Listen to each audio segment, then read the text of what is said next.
नमस्कार दोस्तों, welcome to Pankaj classes. This is lecture number 1 of physics for class 12 and we are starting with the chapter current electricity. Please don't forget to subscribe the channel and do share with your friends. Let's start the part 1.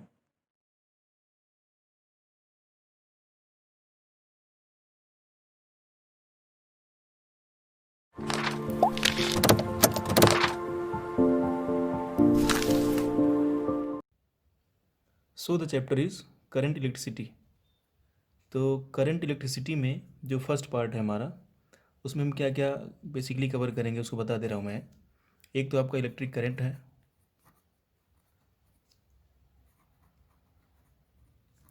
उसके बाद electric resistance और जो third topic है आपका Ohm's law. इससे related जो भी topics हैं वो हम कवर करेंगे इस पार्ट में. तो स्टार्टिंग करते हैं करंट से. तो करंट का जो डेफिनेशन होता है वो ये है कि rate of flow of charge is known as current. Rate of flow of charge, actually charge मान लीजिए चार्ज आपका कुछ है. जब भी बात हम रेट की करेंगे तो रेट मतलब होता है डिवाइड बाई टाइम. तो यहाँ चार्ज की बात कर रहे हैं तो charge divide by time is the current. अब इसके डिनोशन पर जाते हैं. तो चार्ज को हम डिनोट करते हैं क्यू से. चार्ज को हम क्यू से डिनोट कर देते हैं. टाइम हमारा टी है और करंट को हम आई से डिनोट करते हैं. तो अगर हम वैल्यूज ये ले जाकर वहाँ पुट कर दें तो करंट का एक्सप्रेशन क्या होगा, क्यू बाई टी. ये हमारी करंट की डेफिनेशन हो गई. अगर हमें फॉर्मूला पता है I is equal to Q upon T, तो इसको हम डायरेक्ट डेफिनेशन बना सकते हैं कि rate of flow of charge is known as current. अगर हम इसकी यूनिट की बात करें तो चार्ज की यूनिट कूलॉम्ब होती है. इसको सी से डिनोट करते हैं. टाइम की सेकेंड होती है और करंट की एम्पियर होती है. इसको ए से डिनोट करते हैं. ये आपका कूलॉम्ब है. सी दैट मीन्स आपका क्या हो जाएगा, ampere is equal to coulomb upon second. इसको ऐसे ही 1 एम्पियर अगर लेंगे तो 1 कूलॉम्ब अपॉन 1 सेकेंड. ये हो सकता है आपका. अच्छा, चार्ज ऑफ इलेक्ट्रॉन क्या होता है इसकी वैल्यू बता दूं मैं. चार्ज ऑफ इलेक्ट्रॉन इसकी वैल्यू होती है 1.6 × 10⁻⁻19 कूलॉम्ब. एक वर्ड और आपका आता है, वो होता है करंट डेंसिटी.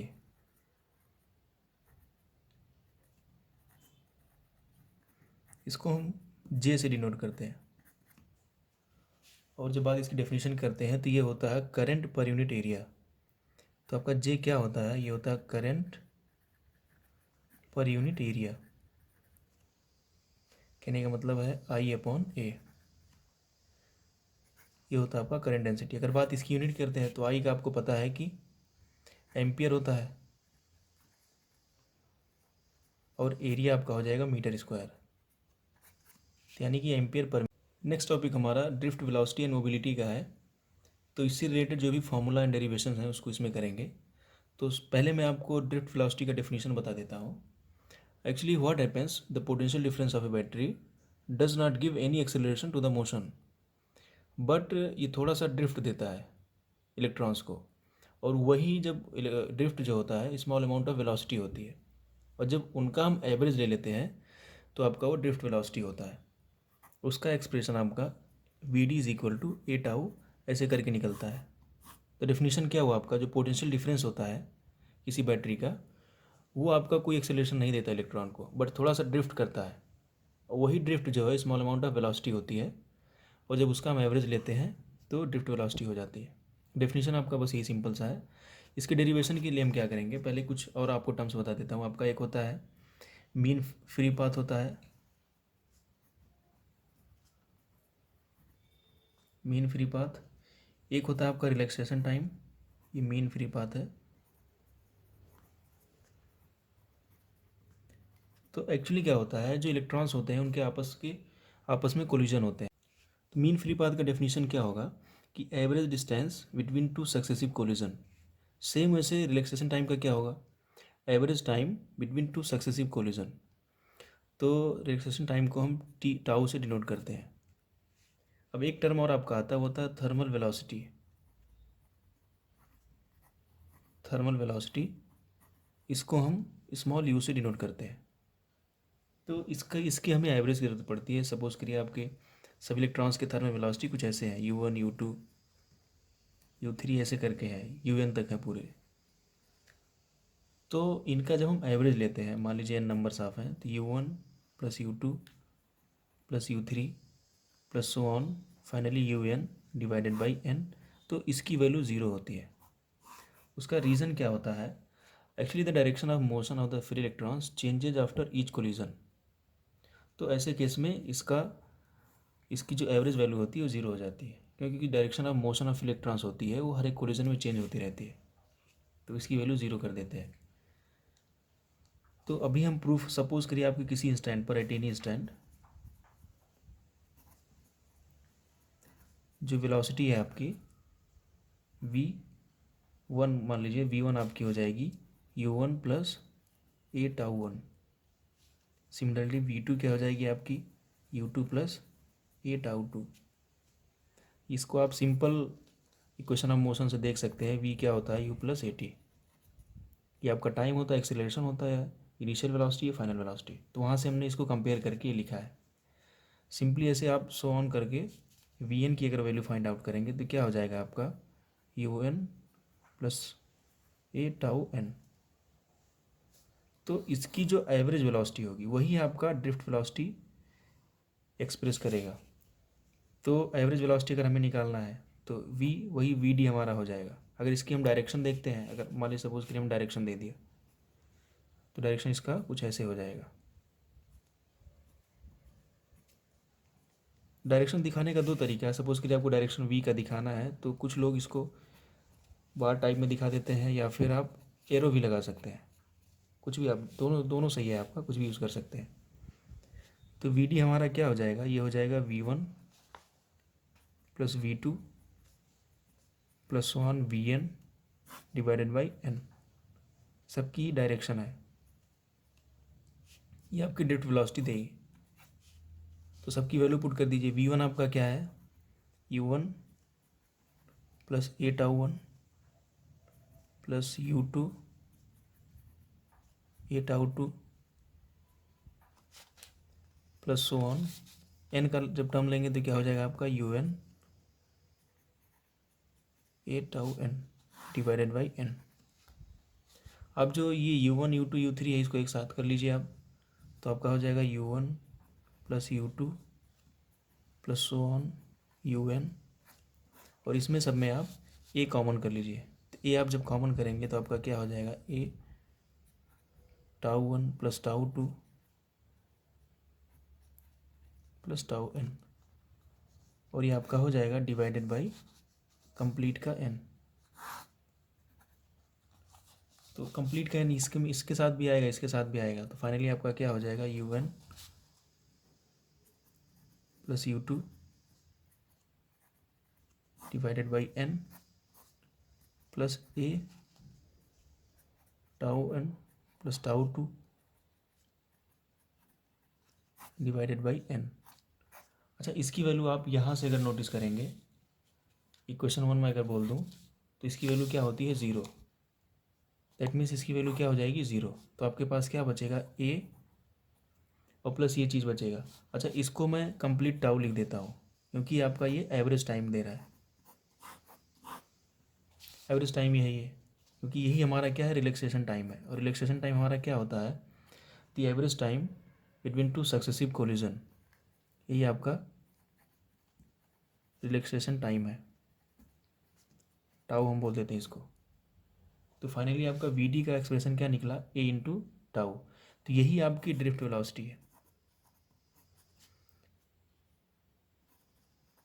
ड्रिफ्ट वेलोसिटी अगर आपको सिर्फ मैग्नीट्यूड में लिखना है तो मैग्नीट्यूड में आपका क्या हो जाएगा, V D is equal to simply a tau. इस एक्सप्रेशन को आपको ध्यान रखना है, यही आपके आगे काम आएगा। ये आपका मैग्नीट्यूड फॉर्म में है, आपका डायरेक्शन फॉर्म में है। सपोज करिए आपका कोई कंडक्टर है,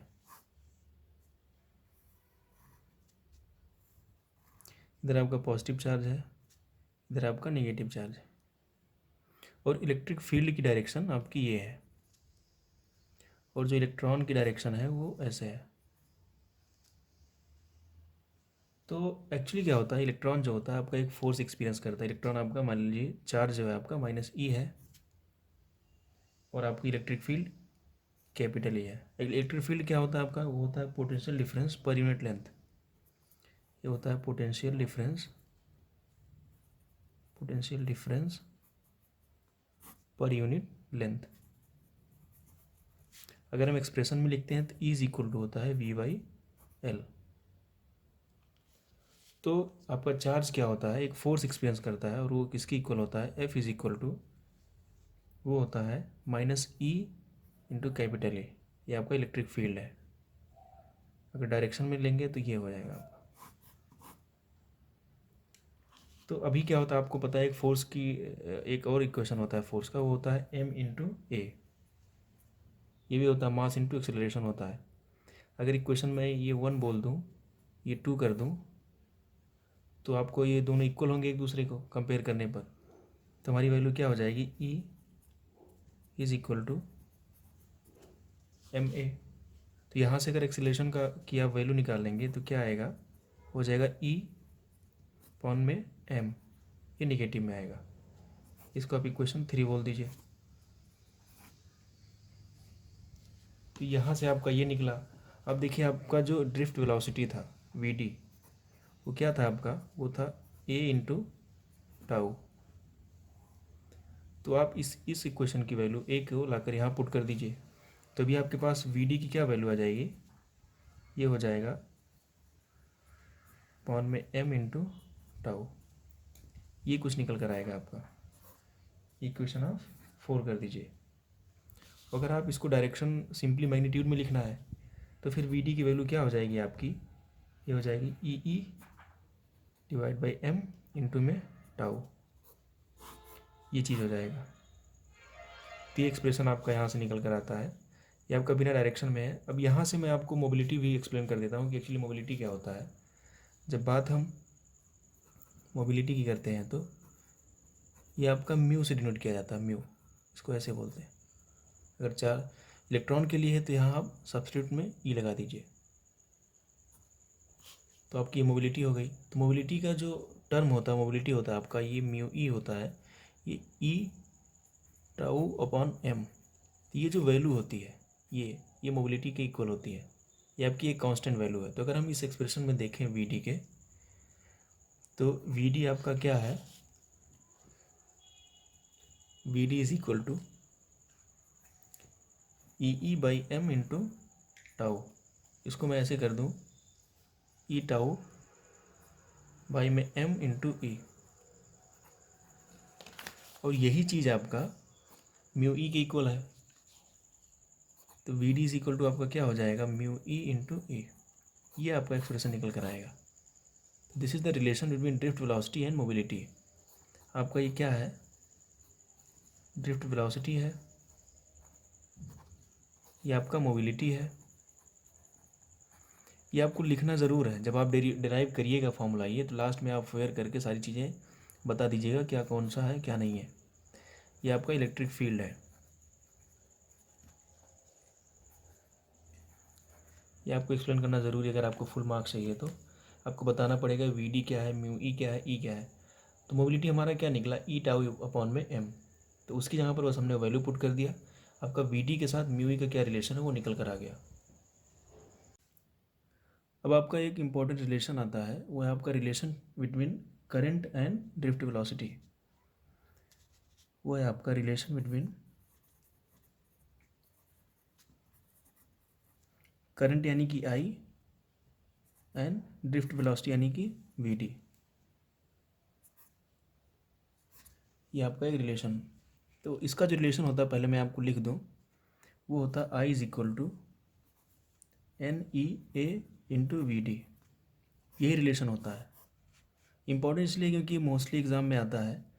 तो इसका प्रूफ क्या है वो भी हम देखेंगे कैसे होता है। तो इसको मैं स्टार्ट करता हूँ। मान लीजिए आपका ये कोई कंडक्टर है, सपोज़ करिए आपका कोई ये कंडक्टर है, इसको मैंने एक वोल्ट से कनेक्ट कर दिया।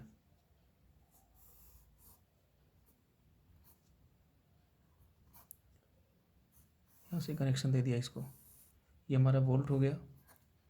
और इसमें जो ड्रिफ्ट वेलोसिटी की डायरेक्शन है, सपोज़ करिए इस डायरेक्शन में है, तो इलेक्ट्रिक फील्ड क्या होगी, इसकी अपोजिट होगी, ये हो गया। और सपोज़ करिए इस कंडक्टर का लेंथ L है और इसका क्रॉस सेक्शनल एरिया जो है ये A है। तो इसका वॉल्यूम क्या हो जाएगा, अगर मैं बात वॉल्यूम की करूँ तो इसका वॉल्यूम क्या होगा, ये वॉल्यूम वैसे क्या होता है, length into breadth into height, या फिर हम कह सकते हैं एरिया इंटू लेंथ, एक ही चीज़ होता है। तो वॉल्यूम आपका क्या निकलेगा, A इंटू एल, ये ध्यान रखिए आप। अब मान लीजिए आपका N जो है ये आपका नंबर डेंसिटी है। क्या है, नंबर डेंसिटी। नंबर डेंसिटी मतलब क्या है, ये number of electrons per unit volume. ये N आपका क्या है, ये number of electrons per unit volume. तो नंबर ऑफ इलेक्ट्रॉन्स क्या हो जाएंगे, नंबर ऑफ इलेक्ट्रॉन्स जो वो हो जाएगा N इंटू वॉल्यूम। तो N इंटू वॉल्यूम की वैल्यू अभी हमने क्या निकाली, A इंटू एल, ये आपका हो जाएगा नंबर ऑफ इलेक्ट्रॉन्स। अब एक चीज़ आता है आपका, वो ये है कि अगर आपको चार्ज की वैल्यू निकालनी है, वैल्यू ऑफ चार्ज, तो चार्ज क्या होता है, वही number of electrons into electron की बात करें तो इलेक्ट्रॉन हो जाएगा, यानी कि E। तो चार्ज हमारा क्या फाइनल निकल कर आएगा, नंबर ऑफ इलेक्ट्रॉन्स मेरा क्या है NaL, NaL इंटू में E, ये आपका चार्ज की वैल्यू निकली। तो इसको मैं इक्वेशन 1 दे देता हूँ। अच्छा, अब अभी ये हमारे पास आ गया। अभी हम करंट की वैल्यू निकालना चाहें तो करंट हमारा क्या होता है, करंट अभी हमने स्टार्टिंग में देखा था, तो होता है चार्ज पर यूनिट टाइम, ये होता है हमारा करंट। और चार्ज की वैल्यू हमारे पास यहाँ है, तो करंट क्या हो जाएगा, NaL E अपॉन में टाइम। अच्छा, इस केस में अगर मुझे टाइम निकालना हो तो टाइम क्या होता है, वैसे टाइम होता है लेंथ अपॉन वेलोसिटी होती है। तो लेंथ हमारा क्या है, L है, वेलोसिटी हमारी क्या है, Vd है। तो टाइम हमारा क्या निकलेगा, टाइम निकलेगा लेंथ अपॉन Vd, ये हमारा होगा। तो इस टाइम की वैल्यू यहाँ से लाकर इसमें पुट कर देते हैं, तो करंट की वैल्यू क्या हो जाएगी, N into L into E divided by L upon Vd। L से L कैंसिल हो जाएगा, इसको थोड़ा सा और मैनिपुलेट करेंगे तो क्या हो जाएगा, NaE इंटू Vd। तो एक्सप्रेशन तो हमारा आ गया है, इसको अगर ठीक से हम लिखना चाहें तो N into E into A into Vd। तो ये रिलेशन हमारा है करंट का ड्रिफ्ट वेलोसिटी के साथ। अब आपको क्या करना है, कुछ नहीं करना, आप फेयर करिए और क्या क्या चीज़ है आप सबको बता दीजिए। आइए, आपका क्या है, करंट है, N क्या है, ये number density, number of electrons की डेंसिटी है, ये नंबर डेंसिटी ऑफ इलेक्ट्रॉन है,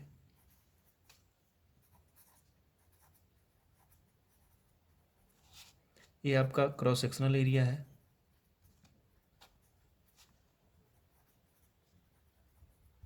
cross sectional area, and Vd आपकी ड्रिफ्ट वेलोसिटी है। तो यही आपका रिक्वायर्ड रिलेशन था। अब एक टर्म और आ सकता है इसमें, वो टर्म क्या है आपका,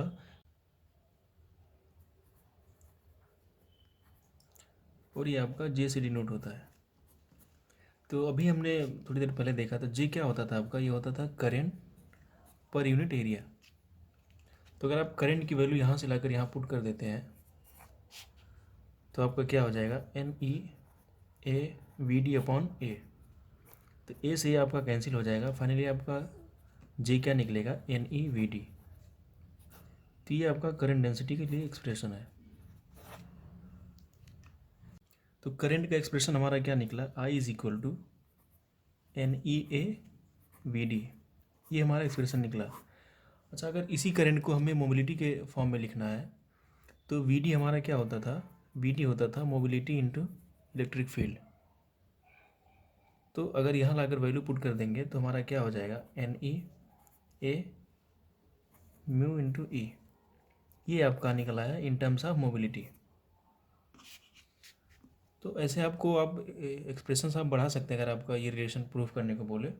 एक चीज़ और भी हम कर सकते हैं इसमें, आपका वी डी की वैल्यू क्या होती थी, वी डी होती थी आपकी ई टाउ अपॉन में एम, ये होता था आपका। तो इसको एक काम करिए, यहाँ ले जाकर इसको पुट कर दीजिए, तो आपका आई क्या निकलेगा, N E A into E tau upon में एम। तो फाइनली आपका क्या हो जाएगा, ई स्क्वायर हो जाएगा, तो N E square A E into tau upon M, ये आपका एक्सप्रेशन निकला आई का। ये भी आप कर सकते हैं। और इसमें अगर आप कुछ करना चाहें तो और भी एक काम कर सकते हैं। तो इलेक्ट्रिक फील्ड आपका क्या होता है, पोटेंशियल डिफरेंस अपॉन में एल, तो वी के टर्म्स में भी आप लिख सकते हैं। तो आपका क्या हो जाएगा, N E square A V tau upon M L, ये भी हो सकता है। तो इसमें से आपका कुछ भी एग्ज़ाम में आ सकता है प्रूफ करने को। कभी कभी आपको ये प्रूफ करने को बोल देगा, तो आपको घबराना नहीं है, यहाँ तक तो आप आ ही गए हैं, बस आप वी डी की वैल्यू लाकर पुट कर दीजिए। अगर आपका ऐसे आप वहाँ देख लीजिएगा तो इसमें इसमें या इसमें इनमें से कोई एक प्रूफ करने को आता है। तो जैसा भी आपको लगे, कुछ भी नहीं करना है, बस आपको एक्सप्रेशन अगर ये पता है फॉर्मूला किसका क्या है क्या नहीं है, आप वैल्यू पुट करेंगे तो आपका आ जाएगा। नेक्स्ट टॉपिक हमारा ओम्स लॉ है। ओम्स लॉ एक्चुअली आपका इंपॉर्टेंट टॉपिक है, ये आपने 10th में पढ़ा होगा। तो इसका स्टेटमेंट बता देता हूँ मैं। एक्चुअली स्टेटमेंट ये है कि potential difference is directly proportional to current, और पोटेंशियल डिफरेंस को हम वी से डिनोट करते हैं, पोटेंशियल डिफरेंस को वी से डिनोट करते हैं और करंट को आई से। तो डायरेक्ट में लिख देता हूँ कि V is directly proportional to I, but एक कंडीशन होती है इसकी कि at constant temperature, at constant temperature. तो आप स्टेटमेंट डायरेक्टली ऐसे लिखिएगा कि according to Ohm potential difference is directly proportional to current at constant temperature. अब उसके बाद आप ये एक्सप्रेशन लिख दीजिएगा। और जब हम ये प्रोपोर्शनलिटी कांस्टेंट हटाते हैं तो जो हमारा कांस्टेंट होता है वो रेसिस्टेंस होता है। ये अकॉर्डिंग टू ओम था कि आर जो हमारा क्या है, ये प्रोपोर्शनलिटी कांस्टेंट का काम कर रहा है।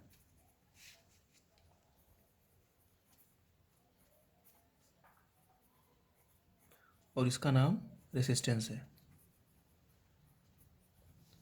और जब बात रेसिस्टेंस की डेफिनेशन करते हैं तो actually it is the hindrance to the flow of current. और यहाँ से अगर हम इसका एक्सप्रेशन निकालें आर का, तो क्या हो जाएगा, R is equal to V by I. तो इसको दूसरे तरीके से भी लिख सकते हैं कि resistance is the ratio of potential difference and current. अगर हम इसकी यूनिट की बात करें तो आर की यूनिट होती है ओम, और इसको ऐसे डिनोट करते हैं। बी जो पोटेंशियल डिफरेंस है इसका होता है वोल्टेज, वोल्टेज को वी से ही करते हैं। और आई जो हमारा उसका तो एम्पियर है।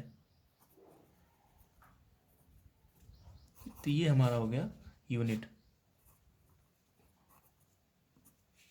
अच्छा, अगर मान लीजिए हमें यहाँ से करंट का एक्सप्रेशन चाहिए, तो करंट का एक्सप्रेशन क्या निकलेगा आपका, ये निकलेगा वी बाई आर। तो आपका ये की और रिलेशन हो गया। इट मीन्स अगर ये हमारे ओम्स लॉ से कितने रिलेशन निकले, 3। V is equal to R I हमें पता है, आर का निकल गया वी बाई आई, और आई का निकल गया वी बाई आर। अब इसका हम कैरेक्टरिस्टिक देख लेते हैं we I.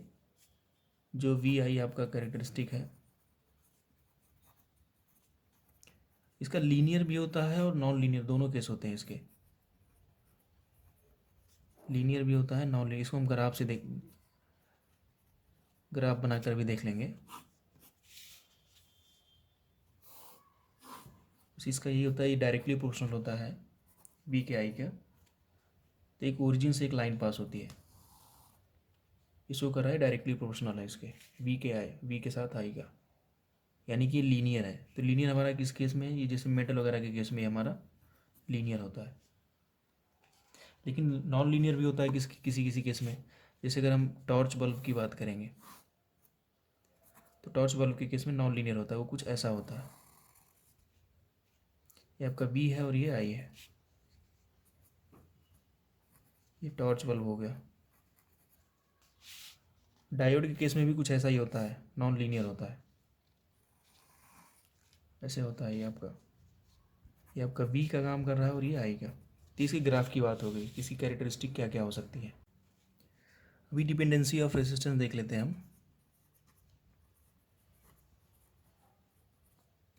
Dependency of resistance,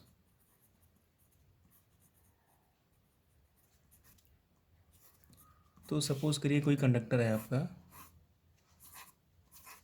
इसका लेंथ L है and cross sectional area A है। तो रेसिस्टेंस क्या होता है, लेंथ के डायरेक्टली प्रोपोर्शनल होता है और एरिया के इन्वर्सली प्रोपोर्शनल होता है। अगर इन दोनों को एक साथ हम कर लेंगे तो R is proportional to L/A।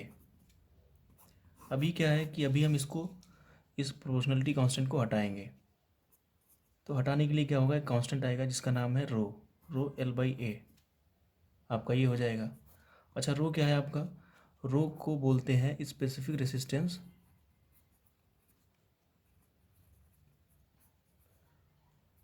या फिर इसका दूसरा नाम होता है रेसिस्टिविटी।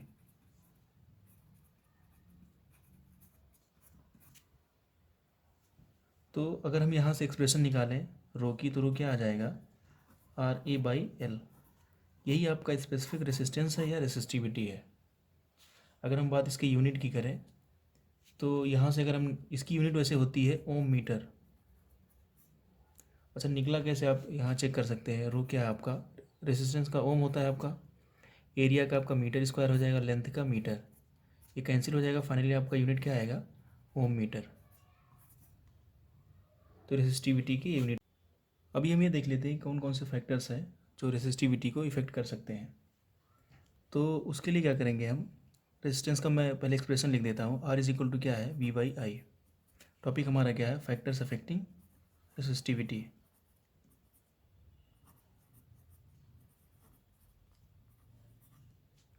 रेसिस्टिविटी यानी कि रो में कर दे रहा हूँ।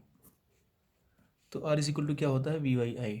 अच्छा, आई का एक एक्सप्रेशन जो है, आई का एक्सप्रेशन क्या था हमारा, वो था I is equal to NE² AE τ/m।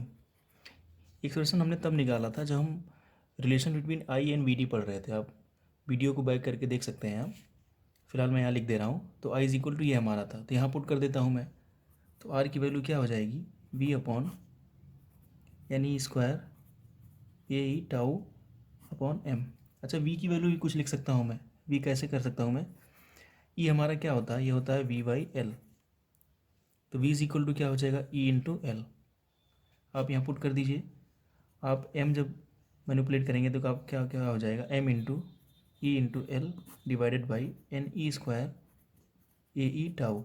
ई सही कैंसिल हो गया, फाइनली आपका क्या बचा, ML/NE² τ बचा। ये है आपका। और इसको आप थोड़ा सा और ठीक से लिखेंगे तो क्या हो जाएगा आपका, M/NE² τ। इसको मैं लिख सकता हूँ L/A। तो यहाँ से अगर मैं इसको कंपेयर करूँ, R हमारा और R दूसरा क्या होता है हमारा, R इज इक्वल टू होता है L/A। इक्वेशन अगर मेरा 1 है और ये 2 है, आप इसको कंपेयर करिए। अगर आप इसको कंपेयर करेंगे तो रो की वैल्यू क्या निकलेगी, R इज इक्वल टू क्या है, ये मल्टीप्लाइड बाई L/A। इधर क्या, R is equal to rho multiplied by L/A। जब हम कंपेयर करेंगे तो रो की वैल्यू क्या निकल कर आएगी, ये वाला पार्ट निकल कर आएगा। तो रो हमारा क्या हो जाएगा, रो इज इक्वल टू M/NE² τ। ये हमारा रो का एक्सप्रेशन निकल कर आएगा। तो कभी कभी क्या होता है, ये भी आपका प्रूफ करने को बोल देता है। तो जब भी प्रूफ करने को बोलेगा तो आप कौन से टॉपिक में आएंगे, फैक्टर्स अफेक्टिंग रेसिस्टिविटी। वहाँ से आप ऐसे करके R is equal to V/I, और I क्या, वो वैल्यू पुट करिए जो हमने आई और वी डी का जब रिलेशन पढ़ रहे थे तो उसमें हमने निकाला था, 3 एक्सप्रेशन निकाले थे, उसी में से एक है। तो आर आपका फाइनल क्या निकला, m/n² टाउ। तो यहाँ से जो हमारा रिजल्ट निकलेगा, यहाँ से आप कंक्लूजन देखिए क्या क्या निकल सकता है आपका कंक्लूजन। एक तो आपका निकलेगा rho is inversely proportional to 1/n, और आपका ये भी निकलेगा इन्वर्सली प्रोपोर्शनल टू 1/टाउ। अच्छा, n क्या था आपका, n था ये number density of electron, number density of electron. इसका मतलब क्या था, number of electrons per unit volume. और टाउ क्या था आपका, ये था एवरेज रिलैक्सेशन टाइम था ये क्या था, एवरेज रिलैक्सेशन टाइम। तो इन दोनों के ये इन्वर्सली प्रोपोर्शनल है, ये हमारा आउटकम निकल कर आया यहाँ से। इन्वर्सली मतलब क्या होता है, एक अगर ये इंक्रीज़ होगा तो रो डिक्रीज़ होगा, अगर n की वैल्यू अगर आपकी बढ़ती है तो रो की वैल्यू डिक्रीज़ होगी। सेम ऐसे अगर टाउ आपका इंक्रीज़ होगा तो रो की वैल्यू डिक्रीज़ होगी। इन्वर्सली का मतलब होता है। एक दो टर्म्स और रहते हैं इस टॉपिक से रिलेटेड। एक तो आपका है कंडक्टेंस, और जो दूसरा टर्म है आपका वो है आपका कंडक्टिविटी।